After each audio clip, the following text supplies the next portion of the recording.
Aloha! So I'm going to talk about one of my favorite things in the world. There's very few things as beautiful as watching just corduroy lines feathering towards the coastline. And this ocean swells, they're generating in really hectic conditions for this particular swell, out in the Aleutian Arc. And they propagate fairly unattenuated onto the shelf. And then they become highly nonlinear. And nonlinearity is part and parcel of most wave propagation processes. When they're small, waves behave very nice towards each other and they interact. But when they become large, they're not so nice towards each other and they tend to lose a lot of energy in the process. So this is a classic example of a nonlinear wave. This gentleman here is making the best out of a very chaotic, powerful situation. This wave propagated from the Aleutian Arc and explodes on the shoreline when it gets there. And so in general, when a wave becomes nonlinear, it just liberates a lot of energy. And the process we're going to talk about now, oh yeah, I have a mouse here. Yeah, there we go. It's within the bestiary of infrasound waves. And Elizabeth is going to explore a number of them. We have some really big monsters out there, things that have scared us from the beginning of time, just like that montage we saw earlier this morning.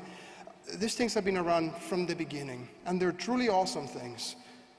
When we speak about ocean infrasound, we refer to three specific processes. The first is the breaking ocean waves, essentially the swan song of a wave. And when this thing impacts, collapses upon itself, it creates very high frequency sound, but a lot of it. On the completely different range, an inherently nonlinear process is tsunamis.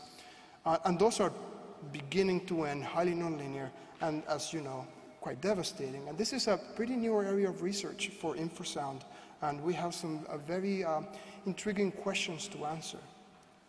And on what we're going to talk about today is the nonlinear interaction of ocean waves produced at the genesis, or near the genesis of storms, where the amplitudes of the waves are fairly high. All ocean swells are produced by wind. And in this case, we are going to talk about hurricanes and extratropical storms and severe weather. This is a really nice perspective. It's about how you look at things. These are all the hurricane tracks since 1851. So you're looking at a century and a half of data. This is one of the longer baselines that we have in terms of human legacy of knowledge. The seismic record goes back pretty far too. What you can see with this is a real clear distribution. All the hurricanes are either in the North Pacific, North Atlantic, then South Pacific, South Indian Ocean, and very little in the South Atlantic. Look at this, 150 years of data in there. And in one snapshot, you can see it. And that's Antarctica on the bottom. So you can see right by the tropics, it's just not very much. And on the northern and the southern tips, you don't call them hurricanes, but you get really severe weather associated with just Earth circulation patterns.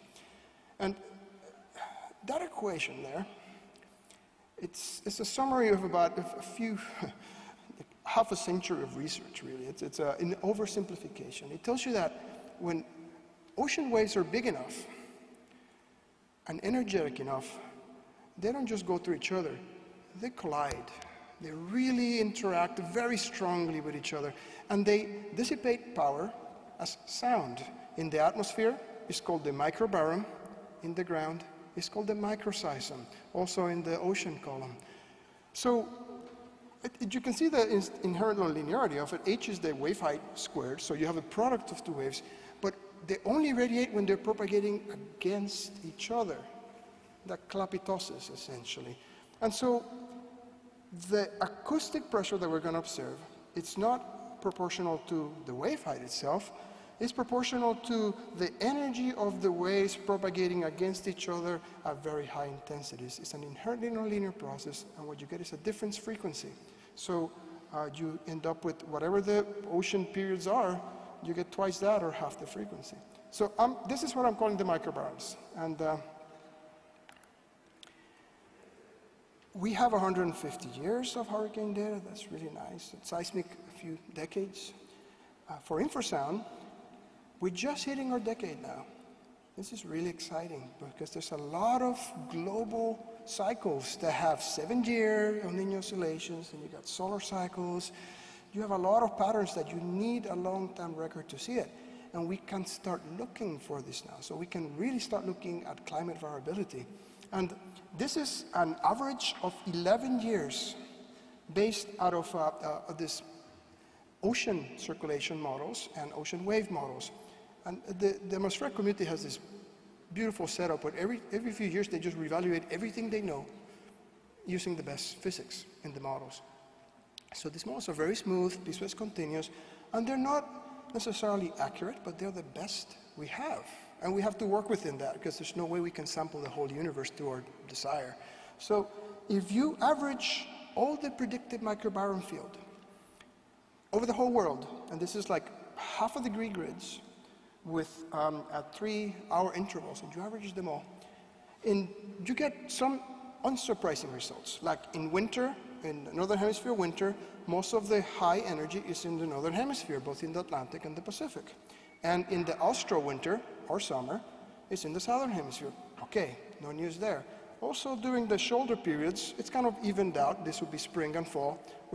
We all know during winter, that's when the heavy weather kicks in. There's some surprises. I'd like to point your attention to South Africa, Cape of Good Horn. That thing is ripping all the time. It's a non-stop oscillation of the atmosphere. This thing is very energetic, even average over 11 years. I'd also like to point to the west coast of Africa. Look at that thing, it's there all the time. And also the western continent of the Americas. And indeed, Justin Stopa, who did this work, computed the standard deviation of the microbarons. How much does it vary? And the blue regions show you the low standard deviation. That means that these things are pretty much parked there. Average over 11 years, these are sources that are just amidst the chaos of climate and annual seasonal variations. These things are there statistically significantly almost all the time. And that's kind of neat. The spot in South Africa is not as, has a little bit more variability, and that's not surprising because it's just so powerful there. It's all the time flowing there. So we see, now we have this lens. Before we're looking at things every year and events, and now we can start looking at decade oscillations. And in the next 10 years, we start looking at solar cycles, and our lens becomes wider and wider. So the wheels of science do grind finely, but they do grind very slowly, and we have to start small. So we selected 1 week. Okay, so we got 10 years, great. That's just a lot of information. Let's pick 1 week that makes sense. And we picked the 4th to 11th of December 2009 because we know there were some really big waves that week. This is the 88 cow contest. It's an invitational, so only the best and the most prestigious people who honor the field are invited for it. It's in Waimea Bay, in Oahu, and nobody towed this man into here. He used his 2 little arms and paddled into that thing. It's a 12-meter wave. He won the contest, Gret Long. It only happens when the conditions are just right. And that winter, I broke a couple of boards. It was really, really powerful. So we picked that week. And one nice thing about this is that, oh yes, movies. We have this piecewise continuous model, and we got this for 10 years, so we could run this for 10 years, but we're going to start for 1 year, for 1 week. And I'm going to show you what the source field looks like every 3 hours with half-degree grids to the whole world. And this, I'd like to point out too that 180 dBs, if we could hear that, we will go nuts. Our brain will explode. It's really, really loud. If we could hear that, this would be like highly annoying, just downright irritating. The only time we don't see this microbaron peak everywhere in the world is when it's really windy, because it makes even more noise than the microbaron, which might explain why I don't hear in that frequency range. We will go nuts. It will be constantly bombarding us with sound, and it will be very difficult to concentrate on anything or pick up any saber-toothed tigers who might be attacking us at the time. So these are very nice fields, and we don't have sound.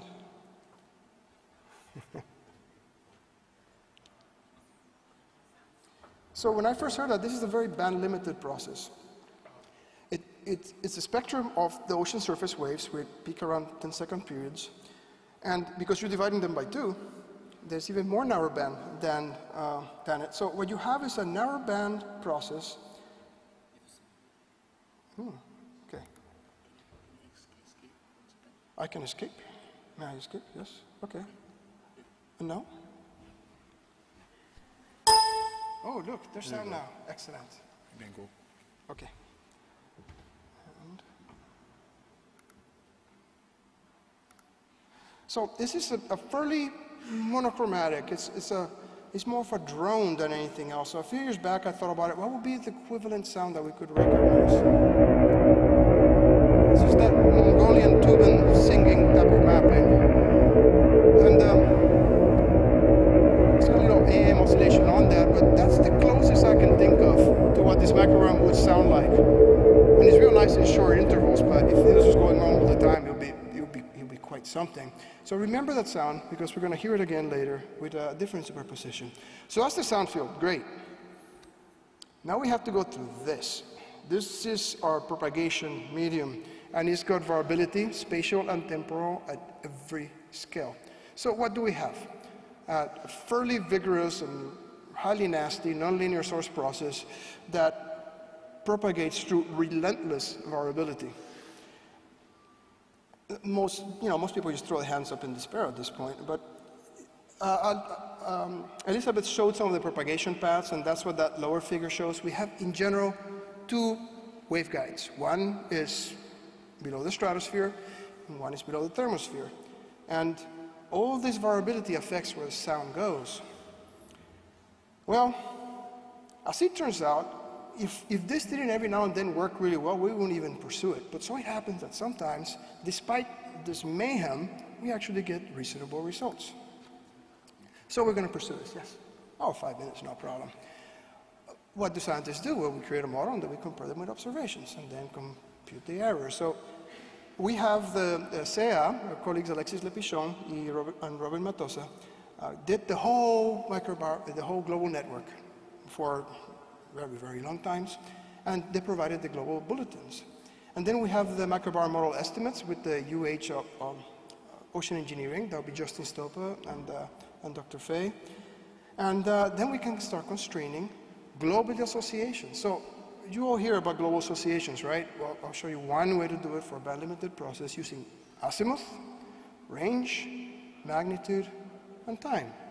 So usually we just use azimuth and time, so maybe we can start using range and magnitude too.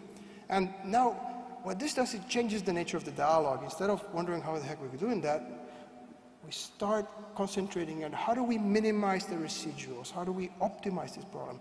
And this is a really well-known problem. Almost every single inverse problem has to deal with this. So now our problem is, which is the best one? That's a good problem to have. So this is an example where everything works. It's nice. So on the 7th of December at 1500 GMT, we have 6 infrasound arrays. And as you know, the infrasound arrays, what they give you is a back azimuth, a propagation velocity, and an energy collected at the array. And 6 of them are pointing back to our models tell us that there should be something. That's cool. This is usually where we stop. We can also start putting contours of where minimum residuals are. So that central contour is where the minimum is. And so we can see that, okay, so it doesn't match perfectly, but it matches broadly. This is nice. So there's hope for us. And if it never happened, we would just give up. That doesn't mean it happens all the time. This is an example of where it doesn't happen all the time. And it looks really raggedy. Why? Well, our models are really smooth and piecewise continuous. This is what they were designed to be. These are requirements. The data is never like that. It's always spotty, it's always gappy, there's always something going on. And you can see how, you see a little square in the beginning, right? And you can see it's all really raggedy because the rays are pointing in all possible directions, so the contours are kind of all over the place, unless those beams start really coalescing. And then here we go, 7th of December, around 15, it just clocks on. And then it breaks up again. You see ice 59 in the middle of the Pacific just spreads out over. So this is the reality. Now, this might not be the best projection. I like this one better. What this is it shows you the beams what you're going to see is the association process, the global association process stepping over time. And each one of these arrays is no point looking for a solution away from their back azimuths. It's pointless. It has to exist there. It has to exist within a certain range. Beyond that is also silly. It should match an amplitude between model and predictions. And the contours are nice, smooth models. So now you have smooth contours. And what you can see now, remember that square, how funky it looked? That's why. You have this array pointing here, this one pointing there, and when they intersect, the bright spots are the low residuals, and the purple spots are the high residuals. So essentially, really good fit is bright. That's your bright beam. And the purples are like not so good fit. And black is like, forget it. It doesn't even make sense. So if we play this, you can see how the association process goes. You have all these back azimuths, they intersect. Whenever they intersect, you evaluate what the difference is between predictions and observations.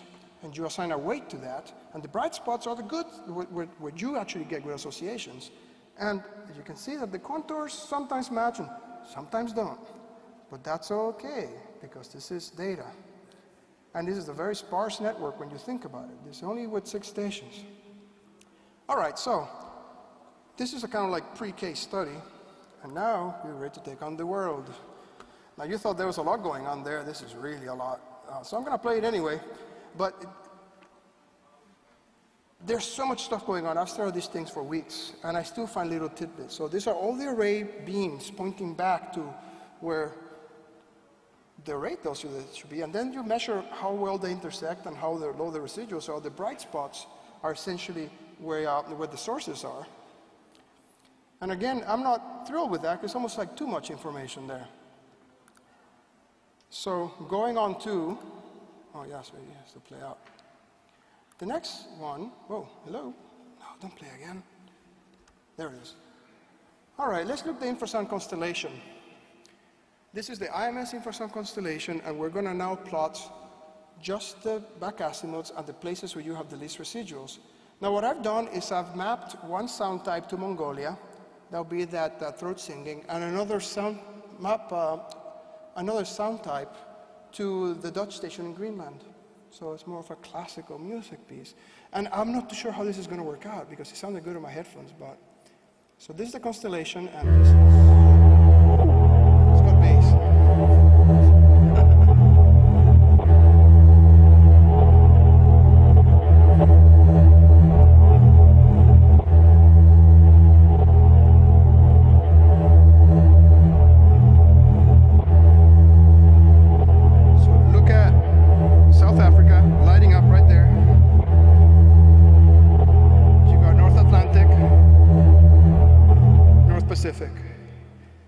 So this is not a final solution, but it's approaching. And it's always safe, it's always a very sane thing to do, to ask, and who cares, right? Well, the microbaron peak happens to be right in the middle of the detection threshold, the detection band for one kiloton explosion. So this guy here, anybody monitoring nuclear tests, you're actually getting a real-time version of the detection capability of the IMS network. Not only that, there's all this beast out there, those awesome creatures that go way down the low end. And there's a few issues about the upper atmosphere that we know we don't know, that we are ignorant about. And if we cannot solve this band-limited process, we should really learn about that first before we take on this bigger beast. So in general, to make progress, it's good to keep one foot in the air and one foot on the ground. That's how we walk. That's how we run. My foot on the ground, it's looking at detection thresholds of the IMS array. You saw that some stations go off, some stations turn off.